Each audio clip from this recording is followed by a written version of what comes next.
హిందూ మతంలో ప్రణవ మంత్రమైన ఓంకార స్వరూపమే వినాయకుడని అంటారు. వినాయకుడి రూపము ఓంకారంలో ఉంటుందని చెప్తూ ఉంటారు. ముఖ్యంగా దేవనాగరి తమిళ లిపులలో గణపతి అథర్వ శీర్షంలో ఈ విషయం ఇలా ఉంది.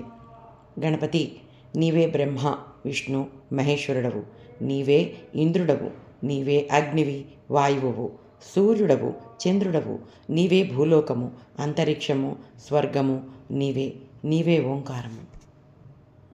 అంతేకాకుండా కుండలిని యోగం ప్రకారం షట్చక్రాలలో మొదటిదైన మూలాధార చక్రానికి అధిపతి వినాయకుడు.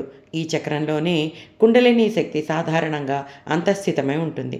వినాయకుని రూపంలో పామును చూపటానికి మూలాధార చక్రంతో ఉన్న సంబంధానికి సారూప్యం చెప్తూ ఉంటారు. గణపతి అథర్వణ శీర్షంలో కూడా ఈ విషయం చెప్పబడింది కనుక వినాయకుడు అన్నింటికీ మూలాధారమని కూడా వివరిస్తూ ఉంటారు.